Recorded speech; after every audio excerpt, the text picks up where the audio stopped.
Hey YouTube, it's Professor Ebro AtomX20 here with another Pious Paladin update.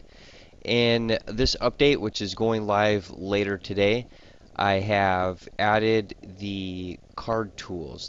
These are the board and card game tools.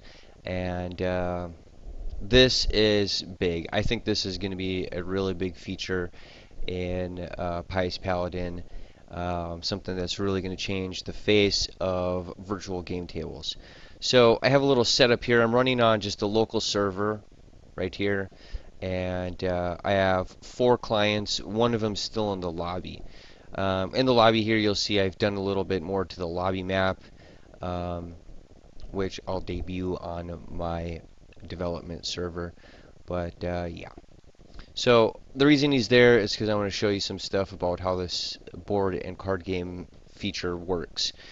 So this is the big advancement, and there's all around more stability advancements because it's beta and it's all about refining the code. So I'm going to open up the turn tool here, and I am going to load the new MAM deck. Now this is a poker deck that I was given permission to use, so you're free to use this poker deck. And now that it's loaded, I will start a game.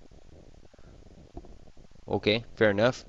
Over here, I will open up the turn tool and I will join the game. Now, you might not have noticed it, but my table actually rotated. This is where it gets really, really exciting. So I am going to go over here and I'm going to join the game as well. Now with this guy, what I'm going to do here is I'm going to shuffle the cards. Let's see here. He's got them, so I'm going to shuffle the draw pile. And there we go. Next thing I'm going to do is draw, say 1, 2, 3, 4, 5. Then I'm going to deal 5 to player number 2. And I'm going to deal 5 to player number 3. Now, you don't see the cards because they're all in this awesome little card hand, which is just a little dock that you can use, and you move your cards around, and it's quite like a real hand. Now, he has 5 cards, and I will open up his hand dock, and you'll see he also has 5 cards, and this one also has 5 cards. And they're all different. They're all from the same deck, though. So then what I can do then is I can draw a card, and a new card will pop up, or I can deal another one to player number 2 over here. Right, just one, and a new one will pop up for him, and then I'll just deal another one over to player number 3. Make it all fair. So now, not all of these features are working 100%, but it's a big feature. I wanted to add it. And eventually all of the features will work. They might get remodeled some because it's a beta, but I think this is going to be awesome. Okay, so I'm over here at player number 1, and this is my side of the table, so I'm going to play an 8 of coins. Now over here, player number 2 is actually to the right of player number 1, so player number 2 sees player number 1's cards over in his little play area, and they're rotated just perfectly. So if I put down the jack over here, you'll see the jack, and then over at player 1, we see the jack over in player 2 area. Excuse me, player 2's area. And the same thing will happen over in player 3's area. See all these cards, and I will play an 8 of swords. So I'm going to move this card over here. And you can see the different play areas and how they work. Now this is really for card games where you require like different positions on the board game.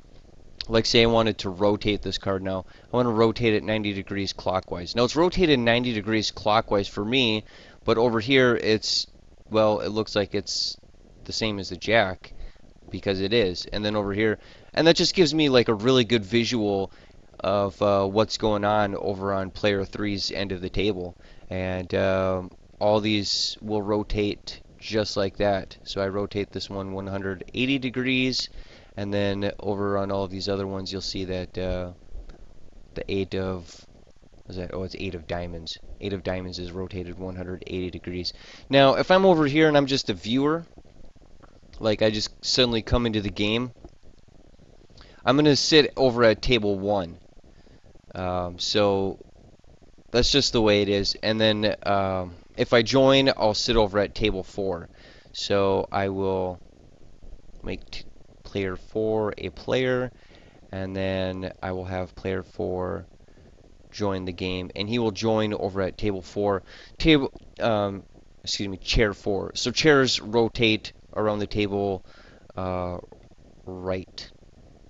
And now I'm over at table four, or excuse me, chair four, and I will deal some cards to the new player. So I'm going to deal 6 to the new player and pull out my hand deck, which happens to be over on my second monitor. And then I will lay down a 7 of hearts. There it is. And then you can see all of these are rotated. So it gives like a really interesting aspect to the board game. Like it's almost like you're sitting at a real table. So it's a really big feature. It took me a while to complete, but I think it's going to be really awesome, especially when it comes to card games. And you need that that rotation, so you know just what's being rotated, what card's being rotated, you know, relative to the person who's playing it. Now there's some other features here. There's the card and deck manager. This is the new MAM set. These are all of the cards. If you drag an image right here, this is the back of the card, which is not fully implemented yet. It's a part of the card code, but it really doesn't have a feature. So when you play cards upside down in this set, this is the back of the card. But then you can also pick a different front for the card and then rename it over here. And then you just drag and drop to add the image that you want. And then this is the deck manager. You can right click and create new decks, and I gotta be honest, I don't really like this user interface right now, but it is what it is, and it'll likely see an update. The main things to look forward to are the turn tool and the card hand tool, which is, I think, is a really nice feature. You just drag and drop cards, boom, it's awesome. And that is really the heart of today's update. There was a problem with the canvas lines, which I will tell you right now. If you want to make your play areas with canvas lines, that wouldn't be such a bad idea. You can do that. But there was a problem with canvas lines, a threading issue that I've created a workaround for. Not really sure exactly what the problem was, but it's not going to crash now. It was causing segmentation faults, so that was really important, and one reason why I had to push this update out so quickly. But yeah, then there's also a server update. Sometimes clients will still disconnect, and I think it's because they're using an older version and haven't updated. And then there's a broken pipe where the client is just a zombie. If a client's pipe now breaks, if their socket breaks, the server will just kick them. Anytime the server gets a broken pipe exception, it will kick them from the server. So that is the heart of today's updates, and I hope you enjoy this. I really hope people enjoy the card tools. I know I am going to.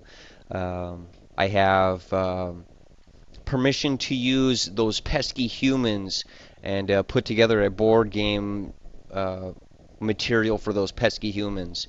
So definitely look forward to seeing that as part of the Traip's Pious Paladin Open RPG package in the future. It will take full advantage of these card tools where you're going to be shuffling the board pieces, laying down your character tokens and then using the cards. It's going to be big. It's going to be really big. But that's it for this update video, and I will see you next time I have another update video. So until then, goodbye.